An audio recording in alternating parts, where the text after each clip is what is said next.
Hello and welcome to Shri Shyam Medway.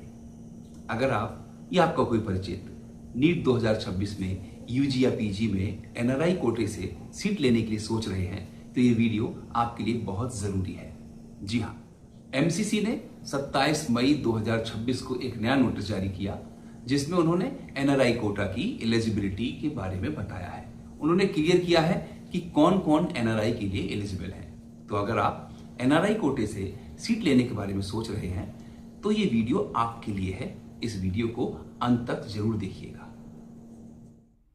तो अगर हम बात करें इस नोटिस की, तो ये नोटिस एमसीसी यानी कि मेडिकल काउंसलिंग कमेटी, स्वास्थ्य सेवा महानिदेशालय, भारत सरकार की तरफ से आया है।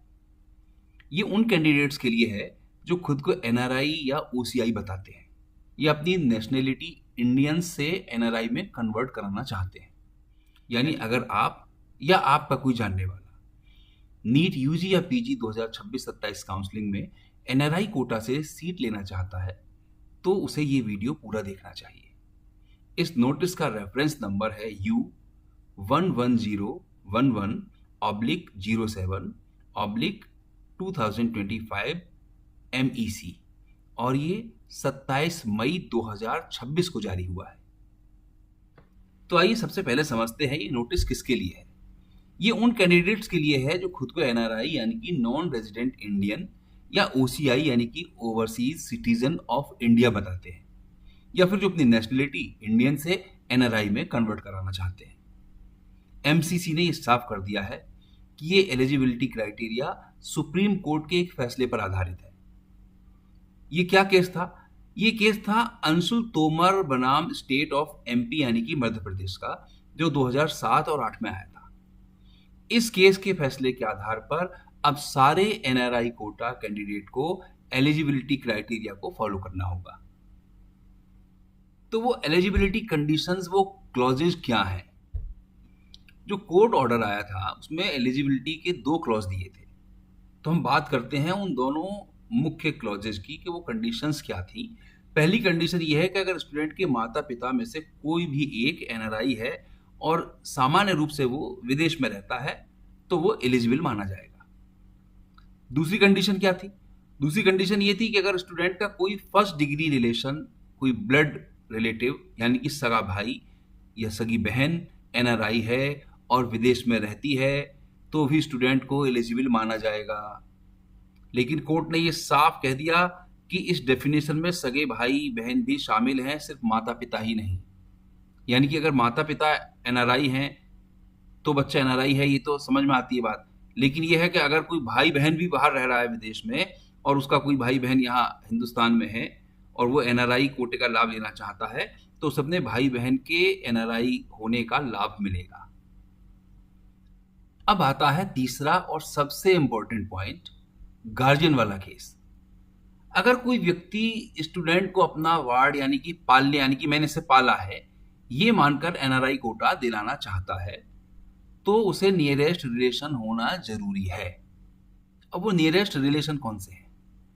कोर्ट कहता है कि इनमें आते हैं सगे चाचा चाची यानी कि पिता के भाई बहन, सगे मामा मौसी यानी कि माता के भाई बहन, दादा दादी, नाना नानी और फर्स्ट डिग्री चचेरे या ममेरे भाई बहन।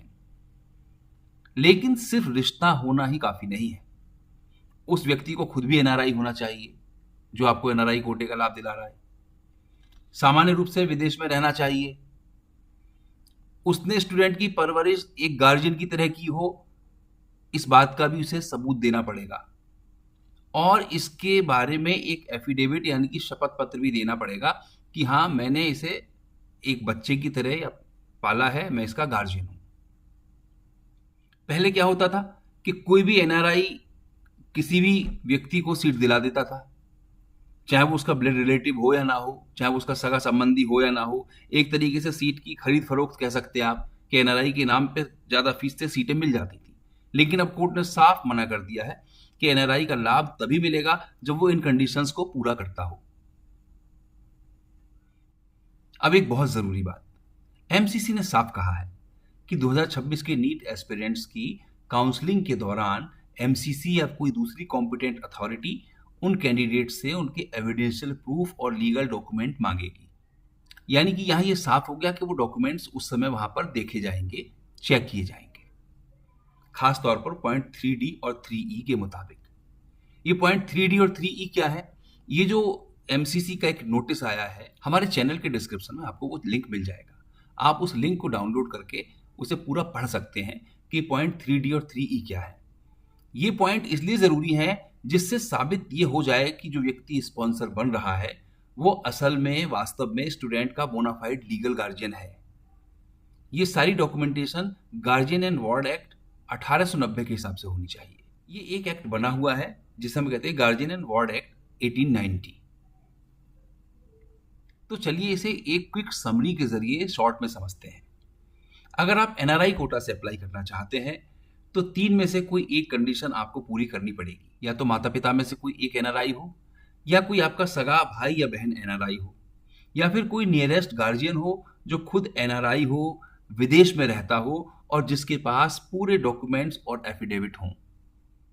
काउंसलिंग के वक्त एमसीसी इन सारे डॉक्यूमेंट्स का लीगल वेरिफिकेशन करेगी, इसलिए अभी से सारे पेपर्स तैयार करके रखिए। डॉक्यूमेंट्स कौन कौन से काउंसलिंग में लगेंगे उसके लिए भी हमारे चैनल पर एक वीडियो है, आप उसे देखकर वो सारे डॉक्यूमेंट्स अभी से तैयार कर सकते हैं।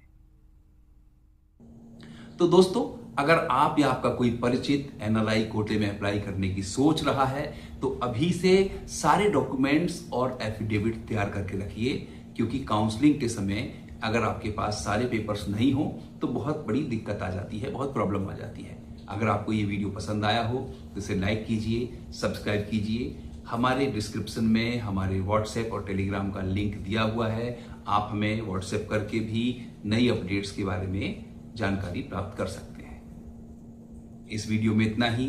अगली वीडियो में फिर एक नया विषय लेकर आपके पास आएंगे। तब तक के लिए नमस्कार। अगर ये वीडियो हेल्पफुल लगा हो तो इसे लाइक और सब्सक्राइब जरूर करें। इसके बाद हमें व्हाट्सएप पर मैसेज करें ताकि हम आपको मेडिकल लेटेस्ट इन्फॉर्मेशन सीधे व्हाट्सएप पर भेज सकें।